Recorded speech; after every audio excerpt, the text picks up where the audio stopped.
ਸਤਿ ਸ਼੍ਰੀ ਅਕਾਲ ਜੀ। Daily post Punjabi ਤੁਸੀਂ ਵੇਖ ਰਹੇ ਹੋ ਤੇ ਇਸ ਵੇਲੇ ਮੇਰੇ ਨਾਲ ਪੂਰਵ ਸੈਨਿਕ ਚਤੁਰਵੇਦੀ ਜੀ ਮੌਜੂਦ ਨੇ। ਗੱਲਬਾਤ ਕਰਦੇ ਹਾਂ। ਸਭ ਤੋਂ ਜ਼ਰੂਰੀ ਚੀਜ਼ ਹੈ, ਦੇਸ਼ ਦੇ ਪ੍ਰਧਾਨ ਮੰਤਰੀ नरेंद्र मोदी ਦੇ संसदीय क्षेत्र वाराणसी तो ने। महाराज वाराणसी तो चल के ਇੱਥੇ ਆਏ ਹੋ जी बिल्कुल। जवान कौन? जवान तो एक किसान का बेटा है। जब उसका बाप आज रोड पे है तो जवान कैसे घरों में बैठेगा? निश्चित रूप से हम बनारस से यहाँ पे आए हैं अपने बाप के पास, अपने पिता के पास जो अन्नदाता है।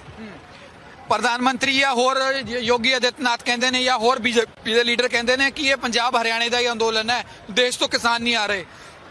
ये भ्रामक प्रचार है। अगर वो कहते हैं कि खालिस्तानी प्रो है, वो कहते हैं नक्सली है, वो कहते हैं पाकिस्तान प्रो है, चाइनीज प्रो है, तो सबसे पहले अगर देश किसानों को कहा था, सबसे पहले मैं खालिस्तानी हूँ, मैं नक्सली हूँ, मैं पाकिस्तान प्रो हूँ, मैं हूँ।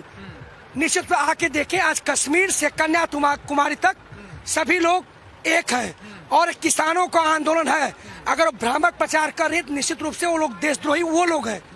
ये भारतीय संसद आज तय करेगी जो यहाँ पे रोड पे है, वो नकली भारतीय संसद है। हम निश्चित रूप से एक सांकेतिक यह मैसेज दे रहे हैं कि हम परेड करेंगे और किसान सैल्यूट लेगा। क्या लगता है आप किसान और जवान इस वक्त बॉर्डर पे सामने हैं? निश्चित रूप से इस समय हम पहले लड़े थे गोरों से, अब लड़ेंगे चोरों से। हम जय किसान, जय जवान, जय किसान। सरफरोशी की तमन्ना अब भी हमारे दिल में है और देखना है भारतीय संसद को जोर कितना बाजुए कातिल में है। ਤੁਹਾਨੂੰ लगता है कि ਤੁਹਾਡੇ खिलाफ बैठ के कानून बनाए जाते ने, ਤੁਹਾਡੀ सुनी नहीं जाती? बिल्कुल। इस समय हिटलर शाही न्यायपालिका, विधायिका और कार्यपालिका इस तरह आम लोगों की बात नहीं सुन रही है, दबाया जा रहा है, उनकी आवाज को कहीं न कहीं भ्रामक किया जा रहा है।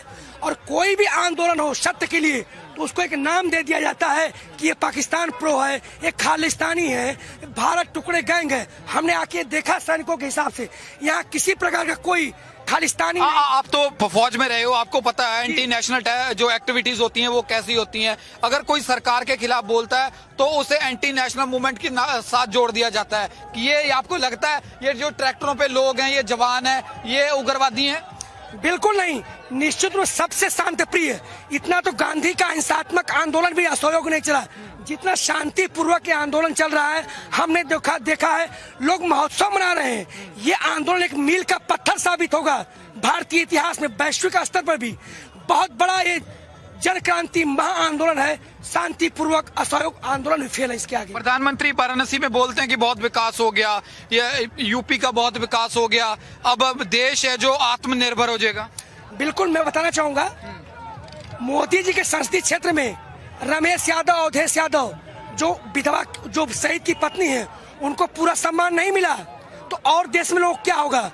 उनके संसदीय क्षेत्र में हम खुद अभी एक किसानों का है, फिर किसान के बेटे जवानों का होगा, हम उनको वो कोट पहन लेते हैं। असली चौकीदार कौन? मैं पूछता हूँ, असली चौकीदार कौन? सरहद पे खड़ा सिपाही या ये तो अडानी और अंबानी के चौकीदार हो सकते हैं, देश के चौकीदार नहीं है। देश के असली चौकीदार जी, देश के असली चौकीदार।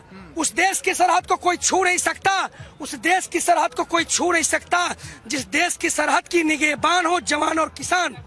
असली वही है और 70% आज जनता रोड पे है, वही असली जवान और किसान अन्नदाता है। ये सब नकली है। हम व्यवस्था परिवर्तन करना चाहते, सत्ता परिवर्तन नहीं। हमने हजारों साल अंग्रेजों को ढोया, कई सौ साल मुगलों को ढोया, 1947 से लेकर अभी तक हम इनको ढो रहे हैं। क्या देखा जाए, कल फिर मीटिंग है और 7 मीटिंग पहले होगी, लगातार बातचीत होती रहती है, कोई हल निकलता नहीं, किसानों को 5-5 घंटे बिठा के और आखिर में बेसिट्टा मीटिंग हो जाती है। कल फिर ये दुनिया को मूर्ख बनाने का काम किया जा रहा है। ऐसा कुछ नहीं। वो कह रहे हैं कि हम किसानों के हित में, लेकिन ऐसा कुछ नहीं। अरे हमने तो MSP मांगी थी, 2 जून की रोटी तो मांगी थी, और मांगा क्या था? अरे हम कहाँ माल बेचेंगे, कौन लेगा, कैसे होगा? और हमने क्या गलती कर दिया?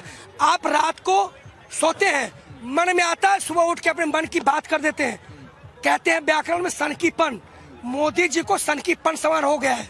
रात में GST लाते हैं, रात में नोटबंदी करते हैं, रात में किसान बिल लाते हैं। अरे क्या है? संबंधित किसानों से, एजेंसियों से, तमाम लोगों से बात, ऐसा कोई आंकड़ा है मोदी जी के पास जो उन्होंने बात किया था? रात को उठे बोल दिए, बस सब लोग अंधभक्त पीछे हो लिए। अब किसान नहीं मानेगा, अब देश की जनता आपकी हर बात नहीं मानेगी। सत्य परेशान हो सकता है लेकिन पराजित नहीं। ਲਾਸਟ ਸਵਾਲ ਹੈ 26 ਜਨਵਰੀ ਨੂੰ ਗਣਤੰਤਰ ਦਿਵਸ ਆ ਰਿਹਾ ਸੰਵਿਧਾਨ ਦੀ ਗੱਲ ਕੀਤੀ ਜਾ ਰਹੀ ਹੈ ਲੱਗਦਾ ਬੀਜੇਪੀ ਆ ਦੇਸ਼ ਦੇ ਪ੍ਰਧਾਨ ਮੰਤਰੀ ਸੰਵਿਧਾਨ ਦੀ ਗੱਲ ਕਰ ਰਹੇ ਹਨ ਸੰਵਿਧਾਨ ਇਹਨਾਂ ਲੋਕਾਂ ਖਾਤਰ ਬਣਾਇਆ ਗਿਆ ਇਹਨਾਂ ਲੋਕਾਂ ਦੇ ਹੱਕਾਂ ਦੇ ਲਈ ਬਣਾਇਆ ਗਿਆ ਸੀ जब प्रजा ही नहीं रहेगी तो राजा क्या मतलब, जब ये प्रजा ही आज रोड पे है तो उस गणतंत्र दिवस का क्या मतलब। अब हम गणतंत्र दिवस मनाएंगे, हम परेड करेंगे और किसान सैल्यूट लेंगे, उनको बोला जाएगा, उनको उतार फेंकेंगे हम। ये सांकेतिक एक मैसेज है कि हम आ रहे हैं 26 जनवरी को पक्का देश का असली जवान और किसान। जय जवान। वाराणसी तो चतुर्वेदी जी ने पूर्व सैनिक ने 26 जनवरी ਨੂੰ ਪ੍ਰਧਾਨ ਮੰਤਰੀ ਨਰਿੰਦਰ ਮੋਦੀ ਨੂੰ ਮੈਸੇਜ ਹੈ ਕਿ ਅਸੀਂ 26 ਤਾਰੀਖ ਨੂੰ ਆ ਰਹੇ ਹਾਂ ਤੇ ਜਿਹੜੇ ਸਾਡੀ ਪਰੇਡ ਹੋਏਗੀ ਅਸੀਂ ਪਰੇਡ ਕਰਾਂਗੇ ਤੇ ਸਲੂਟ ਜਿਹੜੀ ਪਰੇਡ ਦੀ ਸਲੂਟ ਹੈ ਉਹ ਕਿਸਾਨਾਂ ਨੂੰ ਦਿੱਤਾ ਜਾਊਗਾ ਨਾ ਕਿ ਦੇਸ਼ ਦੇ ਪ੍ਰਧਾਨ ਮੰਤਰੀ ਨੂੰ। ਸਭ ਤੋਂ ਵੱਡੀ ਗੱਲ ਹੈ ਕਿਸਾਨ ਇਸ ਵੇਲੇ ਸੜਕਾਂ ਤੇ ਹੈ ਜਦ ਤੱਕ ਕਿਸਾਨਾਂ ਤੇ ਜਵਾਨਾਂ ਦਾ ਖੜੇ ਨੇ ਤਦ ਤੱਕ ਜਿਹੜਾ ਕਿਸਾਨਾਂ ਦੇ ਨਾਲ ਧੱਕਾ ਨਹੀਂ ਹੋ ਸਕਦਾ। ਇਹ ਤਸਵੀਰਾਂ ਨੇ ਲਗਾਤਾਰ ਬਿਆਨ ਕਰਦੀਆਂ ਨੇ पूर्व सैनिक ने देश की चौकीदारी के असली चौकीदार ਅਸੀਂ ਆ ਨਾ ਕਿ ਦੇਸ਼ ਦੇ ਪ੍ਰਧਾਨ ਮੰਤਰੀ ਨਰਿੰਦਰ ਮੋਦੀ। ਕੈਮਰਾਮੈਨ ਪਰਮਿੰਦਰ ਦੇ ਨਾਲ ਗਗਨ ਸ਼ੁਕਲਾ, ਡੇਲੀ ਪੋਸਟ ਪੰਜਾਬੀ, ਦਿੱਲੀ। ਸਤਿ ਸ਼੍ਰੀ ਅਕਾਲ ਜੀ, ਡੇਲੀ ਪੋਸਟ ਪੰਜਾਬੀ।